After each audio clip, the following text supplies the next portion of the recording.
Hello साथियों, the broke millennial YouTube channel पे आप सभी का स्वागत है। साथियों, डेली के करंट अफेयर्स के इस वीडियो में हम आज बात करने वाले हैं 25 अगस्त 2021 से बनने वाले महत्वपूर्ण करंट अफेयर्स के बारे में। तो जितने भी 25 अगस्त से महत्वपूर्ण करंट अफेयर्स बनेंगे हम उसकी आज चर्चा करने वाले हैं। तो आप वीडियो को बहुत ध्यान से और अंत तक देखिए। अब जितने भी इस प्रश्न को हम लोग पढ़ेंगे, इसको इम्पोर्टेंट प्रश्न पढ़ेंगे और इसका हम लोग एक बार रिवीजन भी करेंगे। तो चलिए स्टार्ट करते हैं। आज का पहला प्रश्न है, भारत का पहला स्वदेशी मोटर चालित व्हील चेयर नियो बोल्ट को किसने विकसित किया है? तो इसका आंसर आपका डी से हो जाएगा, आईआईटी मद्रास ने। अभी आईआईटी मद्रास ने भारत का पहला स्वदेशी मोटर चालित व्हील चेयर न्यू बोल्ट को विकसित किया है। तो इसका ऑप्शन डी से हो जाएगा, आईआईटी मद्रास। तो जानते हैं इसके बारे में इंपॉर्टेंट पॉइंट। तो आईआईटी मद्रास ने नियो बोल्ट नाम से भारत का पहला स्वदेशी मोटर चालित व्हील चेयर वाहन विकसित किया है, जिसका उपयोग न केवल सड़कों पर बल्कि ऊबड़ खाबड़ इलाकों में भी किया जा सकता है।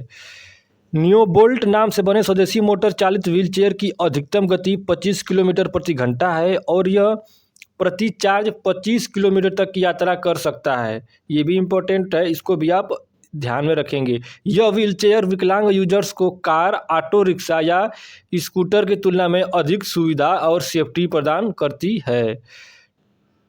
तो ये था इससे बनने वाले इम्पोर्टेंट प्रश्न और इम्पोर्टेंट पॉइंट हमने जिसको चर्चा किया। अब भारत का पहला की बात है तो आइए देखते हैं भारत का पहला जो टॉप 5 करंट अफेयर्स, इसका रिवीजन करते हैं। तो स्टार्ट करते हैं। पहला, भारत के पहले हार्ट फेलियर बायो बैंक का उद्घाटन किस राज्य में हुआ है? तो आंसर होगा आपका केरल में। शहरी क्षेत्र में वन संसाधन किसानों को मान्यता देने वाला देश का पहला राज्य कौन सा बना है? तो छत्तीसगढ़। भारत का पहला वाटर प्लस शहर कौन सा बना है? तो ये इंदौर बना है, मध्य प्रदेश का है। भारत का पहला drone forensic lab and research centre कहाँ खोला गया है? तो ये खोला गया है आपका तिरुवनंतपुरम, केरल में। अब आप देखते हैं, सैटेलाइट फोन से लैस होने वाला देश का पहला राष्ट्रीय उद्यान कौन सा बना है? तो इसका आंसर होगा काजीरंगा नेशनल पार्क। अगला पॉइंट देखते हैं, कौन सा क्रिप्टो करेंसी एक्सचेंज भारत का पहला क्रिप्टो यूनिकॉर्न बन गया है? तो कॉइन DCX। तो ये था। अगला प्रश्न आप देखते हैं, academic ranking of world university की रिपोर्ट के अनुसार विश्व की सर्वश्रेष्ठ यूनिवर्सिटी कौन सी बनी है? तो इसका आंसर आपका ए से हो जाएगा, हार्वर्ड विश्वविद्यालय। ठीक है, तो ये अभी academic ranking of world university की टॉप यूनिवर्सिटी है हार्वर्ड विश्वविद्यालय। अब जानते हैं इंपॉर्टेंट पॉइंट इससे। तो हार्वर्ड विश्वविद्यालय यह अमेरिका में स्थित है और यह फर्स्ट रैंक हासिल किया है। अब टॉप 3 विश्व की जो टॉप 3 यूनिवर्सिटी हैं, पहले पे आप थी हार्वर्ड विश्वविद्यालय, दूसरे पे स्टैनफोर्ड, तीसरे पे कैम्ब्रिज विश्वविद्यालय। और इसको जारी कौन करता है? तो आइए जानते हैं। जो इस रैंकिंग को जारी करता है उसको संघाई रैंकिंग कंसल्टेंसी कहते हैं। ठीक है, संघाई रैंकिंग कंसल्टेंसी के द्वारा इसको जारी किया गया है। तो इंपॉर्टेंट प्रश्न है, इसको आप ध्यान में रखेंगे। अगला प्रश्न, NTPC ने किस राज्य में 25 मेगावाट की देश की सबसे बड़ी फ्लोटिंग सोलर PV परियोजना की शुरुआत की है? जिसका सरसी से जगह आंध्र प्रदेश में। तो अभी NTPC ने आंध्र प्रदेश में 25 मेगावाट की देश की सबसे बड़ी फ्लोटिंग सोलर PV परियोजना का शुरुआत किया है, जिसका आंसर सी से जगह तेलंगाना। आए जानते हैं इसके बारे में। सरकारी कंपनी NTPC ने आंध्र प्रदेश के विशाखापत्तनम में अपने सिमहाद्री थर्मल स्टेशन के जलाशय पर भारत में 25 मेगावाट की सबसे बड़ी फ्लोटिंग PV परियोजना शुरू की है। अब इस परियोजना में 1 लाख से अधिक सौर PV मॉड्यूल से बिजली पैदा करने की क्षमता है। अब बात NTPC की है, तो आज NTPC के बारे में जानते हैं। तो NTPC भारत की सबसे बड़ी बिजली उत्पादन कंपनी है, जिसका फुल फॉर्म होता है आपका national thermal power corporation limited, और इसको हिंदी में कहते हैं राष्ट्रीय ताप विद्युत निगम लिमिटेड। इसकी स्थापना 7 नवंबर 1975 ईस्वी में हुई थी और इसका मुख्यालय है नई दिल्ली में। तो इतना इंपॉर्टेंट पॉइंट इससे बनने वाला है, इसको ध्यान रखेंगे। और इसके MD एंड CEO हैं गुरदीप सिंह NTPC के। तो ये से इससे बनने वाले इंपॉर्टेंट पॉइंट, इसको आपको ध्यान में रखना है।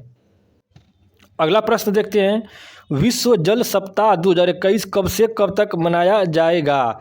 तो इसका आपका आंसर सी सही हो जाएगा 23 से 27 अगस्त के बीच। 23 से 27 अगस्त के बीच विश्व जल सप्ताह यानी कि वर्ल्ड वाटर वीक मनाया जाएगा। तो इसका आंसर आपका सी सही हो जाएगा 23 से 27 अगस्त। आइए देखते हैं विश्व जल सप्ताह 2021 का आयोजन 23 से 27 अगस्त तक पूरी तरह से डिजिटल प्रारूप में किया गया है। विश्व जल सप्ताह वैश्विक जल मुद्दों और अंतर्राष्ट्रीय विकास से संबंधित चिंताओं को दूर करने के लिए 1991 से स्टॉकहोम अंतर्राष्ट्रीय जल संस्थान द्वारा आयोजित एक वार्षिक कार्यक्रम है। इस सप्ताह को मनाने का उद्देश्य विश्व के सभी देशों में स्वच्छ एवं सुरक्षित जल की उपलब्धता सुनिश्चित करवाना है, साथ ही साथ जल संरक्षण के महत्व पर भी ध्यान केंद्रित करना है। तो आप इसको याद रखेंगे। यह विश्व सप्ताह कब मनाया गया? तो 23 से 27 अगस्त 2021 में। और विश्व जल सप्ताह 2021 की थीम क्या थी? तो इसका थीम थी building resilience faster. Important point है, इसको आप ध्यान में रखेंगे। अगला प्रश्न देखते हैं, बैटलफील्ड पुस्तक किसने लिखी है? तो इसका आंसर ऐसे हो जाएगा विश्राम बेडेकर। अभी विश्राम बेडेकर ने बैटलफील्ड नामक पुस्तक लिखी है। अब टॉप 5 बुक्स एंड ऑथर्स देख लेते हैं। तो 1232 kilometre the long journey home पुस्तक किसने लिखी है? तो इस पुस्तक को लिखी है विनोद कापरी ने।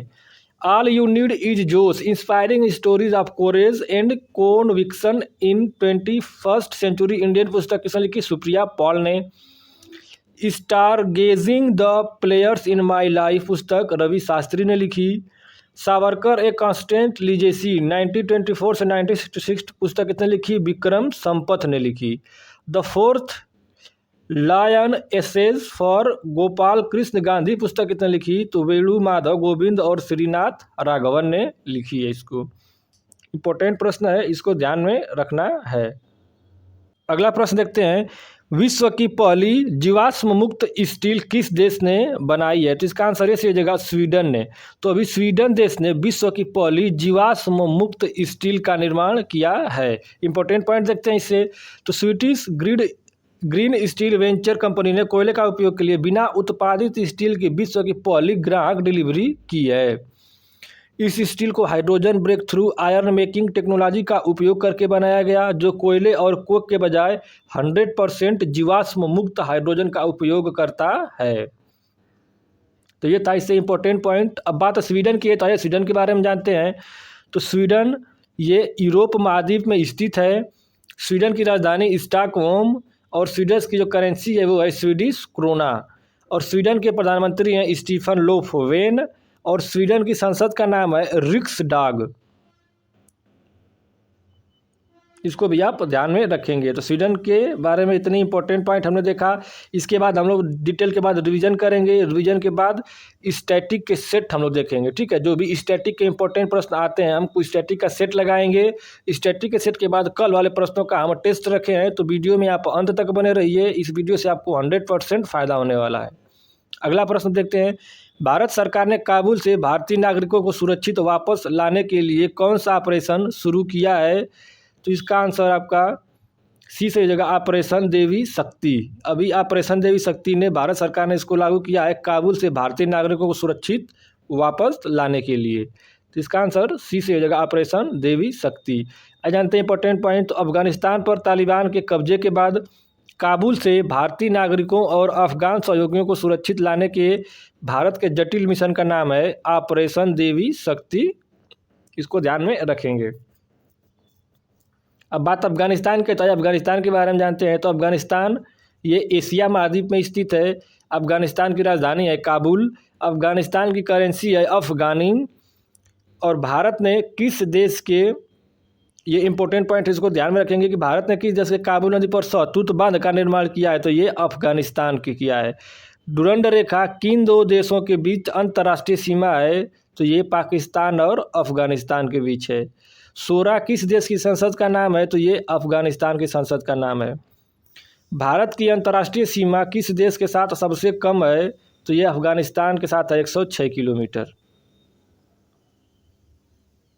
अगला प्रश्न देखते हैं अब, academic ranking of world university की रिपोर्ट के अनुसार भारत का सर्वश्रेष्ठ यूनिवर्सिटी कौन सा बना है? तो इसका आंसर आपका इसे हो जाएगा IISc बेंगलुरु। जो IISc है बेंगलुरु, ये academic ranking of world university की रिपोर्ट के अनुसार भारत की सर्वश्रेष्ठ जो है ये यूनिवर्सिटी बनी है, इसको आपको ध्यान में रखेंगे। और जो हार्वर्ड विश्वविद्यालय है ये आपकी जो है फर्स्ट रैंक पे थी, तो इसको आप इम्पोर्टेंट पॉइंट है, इसको भी आप ध्यान में रखेंगे। अब इससे इम्पोर्टेंट पॉइंट बात करते हैं तो शंघाई रैंकिंग कंसल्टेंसी ने academic ranking of world university 2021 जारी की है। इस रैंकिंग लिस्ट में IISc बेंगलुरु को देश में बेस्ट यूनिवर्सिटी का दर्जा दिया गया है, और वहीं कलकत्ता यूनिवर्सिटी दूसरे स्थान पर रही गई है। IISc बेंगलुरु कर्नाटक राज्य में स्थित है, इसको भी आप ध्यान में रखेंगे। भारत की जो टॉप 3 भारतीय यूनिवर्सिटी जिनको जानते हैं तो IISc बेंगलुरु फर्स्ट पे, सेकेंड पे कलकत्ता यूनिवर्सिटी, और थर्ड पे थी आपकी बनारस हिंदू यूनिवर्सिटी। और इसको हमने पिछले अभी क्वेश्चन में हमने पढ़ा, इसको किसको जारी कौन करता है तो शंघाई रैंकिंग कंसल्टेंसी। अगला प्रश्न देखते हैं, राष्ट्रीय मुद्रीकरण पाइपलाइन योजना को किसने लॉन्च किया है? तो इसका आंसर सी से जगह निर्मला सीतारमण। ये वित्त मंत्री हमारी निर्मला सीतारमण ने राष्ट्रीय मुद्रीकरण पाइपलाइन को लॉन्च किया है। इसका आंसर सी से जगह निर्मला सीतारमण। आइए इंपॉर्टेंट पॉइंट देखते हैं। तो वित्त मंत्री निर्मला सीतारमण ने 23 अगस्त 2021 को 4 वर्षीय राष्ट्रीय मुद्रीकरण पाइपलाइन योजना का अनावरण किया।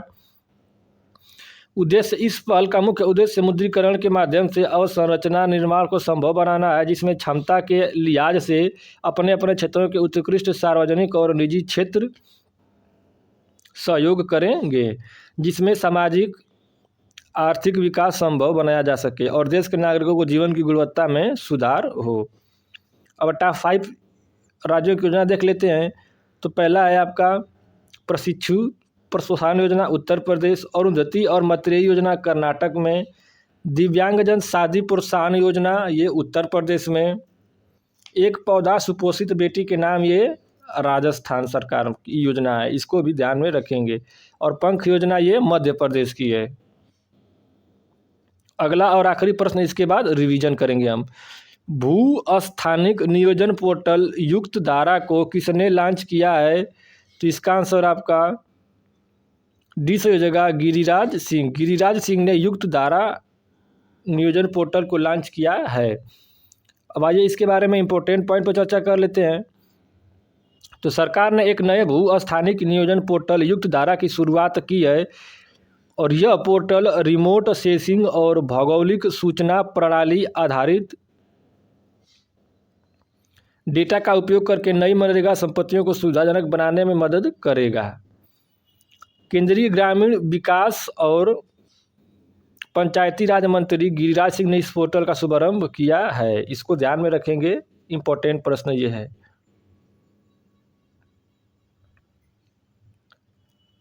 अब हमने 10 फुल डिटेल प्रश्न देख लिया है, अब हम करेंगे इसका रिवीजन। तो हमने अभी 10 जो फुल डिटेल प्रश्न देखे हैं, इन 10 फुल डिटेल प्रश्न का हम लोग एक बार जल्दी से रिवीजन करेंगे, और रिवीजन के बाद हम लोग स्टैटिक का सेट और उसके बाद कल वाले प्रश्नों का टेस्ट देखेंगे। तो इसको आप ध्यान में रखेंगे। चलिए देखते हैं। PDF के लिए आप हमारे वीडियो के डिस्क्रिप्शन से टेलीग्राम ग्रुप ज्वाइन कर सकते हैं, वहाँ से आपको डेली का करंट अफेयर्स की वीडियो वगैरह आपको मिल जाएगी। चलिए देखते हैं रिवीजन का पहला प्रश्न। भारत का पहला स्वदेशी मोटर चालित व्हील चेयर नियो बोल्ट को किसने विकसित किया है? तो IIT मद्रास ने। Academic ranking of world university की रिपोर्ट के अनुसार विश्व की सर्वश्रेष्ठ यूनिवर्सिटी कौन सी बनी है? तो ये हार्वर्ड विश्वविद्यालय बना है। अगला प्रश्न, NTPC ने किस राज्य में 25 मेगावाट की देश की सबसे बड़ी फ्लोटिंग सोलर PV परियोजना की शुरुआत की है? तो इसका आंसर आपका हो जाएगा आंध्र प्रदेश। विश्व जल सप्ताह 2021 कब से कब तक मनाया जाएगा? तो 23 से 27 अगस्त तक। बैटलफील्ड पुस्तक किसने लिखी है? तो इसको लिखा है विश्राम बेडेकर ने। अगला प्रश्न देखते हैं, विश्व की पहली जीवाश्म मुक्त स्टील किस देश ने बनाई है? तो स्वीडन देश ने। भारत सरकार ने काबुल से भारतीय नागरिकों को सुरक्षित वापस लाने के लिए कौन सा ऑपरेशन शुरू किया है? तो ये ऑपरेशन देवी शक्ति शुरू किया है। Academic ranking of world university की रिपोर्ट के अनुसार भारत का सर्वश्रेष्ठ यूनिवर्सिटी कौन सा बना है? तो ये बना है IISc बेंगलुरु। राष्ट्रीय मुद्रीकरण पाइपलाइन योजना को किसने लॉन्च किया है? तो इसको निर्मला सीतारमण ने लॉन्च किया है। भू स्थानिक नियोजन पोर्टल युक्त धारा को किसने लॉन्च किया है? तो इसको लॉन्च किया है ग्रामीण हमारे जो पंचायती मंत्री हैं गिरिराज सिंह ने। तो हमने ये 10 फुल डिटेल प्रश्न के बाद रिवीजन किया। अब रिवीजन के बाद हम लोग डेली का जो स्टैटिक जीके का जो डोज है इसको देखेंगे। तो जो भी स्टैटिक जीके का इसमें हम प्रश्न लेते हैं, ठीक है, ये सेट 123 है इसमें, और इसमें सभी हम लोग सिलेक्टेड प्रश्न लेते हैं, ठीक है, जो एग्जाम में आने की अधिकतम संभावना होती है। तो चलिए देखते हैं। पहला प्रश्न, इंपीरियल बैंक ऑफ इंडिया की स्थापना किस वर्ष की गई थी? तो ये 1921 में की गई थी इंपीरियल बैंक ऑफ इंडिया की स्थापना। नीलगिरी पर्वतमाला किस राज्य में स्थित है? तो ये तमिलनाडु में स्थित है। किस संवैधानिक संशोधन द्वारा दिल्ली में विधानसभा की स्थापना की गई थी? तो इसका आंसर आपका होगा 69वां संशोधन 1991 के द्वारा। दिल्ली के हौज घास क्षेत्र में चोर मीनार किसके द्वारा बनाई गई थी? सॉरी, ये चार मीनार है, तो ये अलाउद्दीन खिलजी के द्वारा। सर्वप्रथम किस भारतीय राष्ट्रीय आंदोलन के समय वंदे मातरम लोगों को लोकप्रिय गीत बना? तो ये स्वदेशी आंदोलन 1905 से 1911 के द्वारा। भारत में वस्तु एवं सेवा कर कब लागू हुआ? तो 1 जुलाई 2017। किस संविधान संशोधन के द्वारा भारत में वस्तु एवं सेवा कर को लागू किया गया? तो 101वां संविधान संशोधन 2017।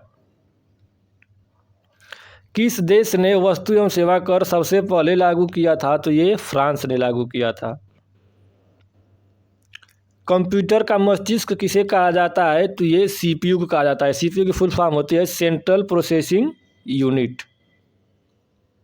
चिपको आंदोलन के प्रणेता कौन है? तो ये हैं सुंदरलाल बहुगुणा। ये उत्तराखंड से संबंधित है, इसको भी ध्यान में रखेंगे। तो ये हमने स्टैटिक का सेट 123 देखा।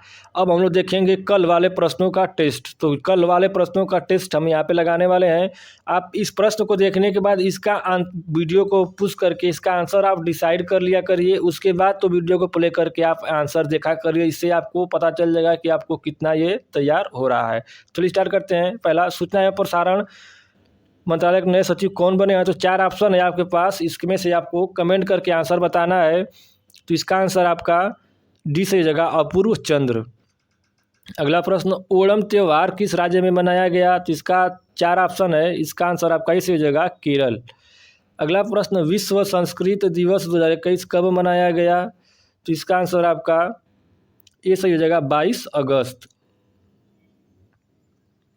अगला प्रश्न, दिल्ली सरकार ने आदर्श नगर स्थित राजकीय बाल विद्यालय का नाम किस ओलंपिक पदक विजेता के नाम पर रखा है? तो इसका आपका आंसर बी सही हो जाएगा रवि कुमार दहिया।